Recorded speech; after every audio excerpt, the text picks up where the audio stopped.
एक दिन की बात है। एक साधु गांव के बाहर वन में स्थित अपनी कुटिया की ओर जा रहा था। रास्ते में बाजार पड़ा। बाजार से गुजरते हुए साधु की नजर एक दुकान में रखी ढेर सारी टोकरियों पर पड़ी। उसमें खजूर रखे हुए थे। खजूर देखकर साधु का मन ललचा गया। उसके मन में खजूर खाने की इच्छा जाग उठी, किंतु उस समय उसके पास पैसे नहीं थे। उसने अपनी इच्छा पर नियंत्रण रखा और कुटिया चला आया। कुटिया पहुंचने के बाद भी खजूर का विचार साधु के मन से नहीं निकल पाया। वह उसी के बारे में ही सोचता रहा। रात में वह ठीक से सो भी नहीं पाया। अगली सुबह जब वह जागा तो खजूर खाने की अपनी इच्छा की पूर्ति के लिए पैसे की व्यवस्था करने के बारे में सोचने लगा। सूखी लकड़ियां बेचकर खजूर खरीदने लायक पैसों की व्यवस्था अवश्य हो जाएगी। ये सोचकर वह जंगल में गया और सूखी लकड़ियां बीनने लगा। काफी लकड़ियां इकट्ठा कर लेने के बाद उसने उसका गट्ठर बनाया और उसे अपने कंधे पर लादकर बाजार की ओर चल पड़ा। लकड़ियां का गट्ठर भारी था, जिसे उठाकर बाजार तक की दूरी तय करना आसान नहीं था, किंतु साधु चलता गया। थोड़ी देर में उसके कंधे में दर्द होने लगा, इसलिए आराम करने वह एक स्थान पर रुक गया।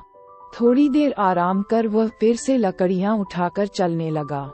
इसी तरह रुक रुक कर किसी तरह वह लकड़ियों के गट्ठर के साथ बाजार पहुंचा। बाजार में उसने सारी लकड़ियां बेच दी। अब उसके पास इतने पैसे इकट्ठे हो गए जिससे वह खजूर खरीद सके।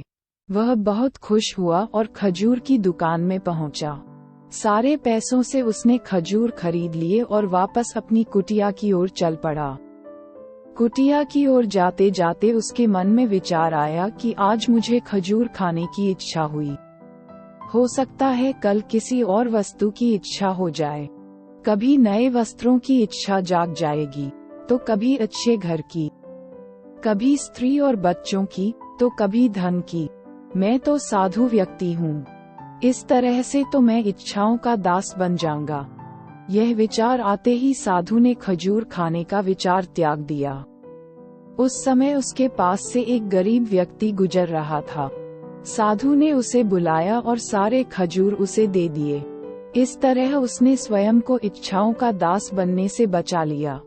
दोस्तों, यदि हम अपनी हर इच्छाओं के आगे हार जाएंगे तो सदा के लिए अपनी इच्छाओं के दास बन जाएंगे। मन चंचल होता है, उसमें रह रहकर इच्छाएं उत्पन्न होती रहती हैं, जो उचित भी हो सकती हैं और अनुचित भी। ऐसे में इच्छाओं पर नियंत्रण रखना आवश्यक है। सोच विचार कर इच्छाओं के आंकलन के बाद ही उनकी पूर्ति के लिए कदम बढ़ाना चाहिए, तभी जीवन में सफलता प्राप्त होगी। हमें इच्छाओं का दास नहीं बनना है, बल्कि इच्छाओं को अपना दास बनाना है। दोस्तों, आपको ये कहानी अच्छी लगी तो अपने दोस्तों के साथ शेयर और सब्सक्राइब जरूर करें।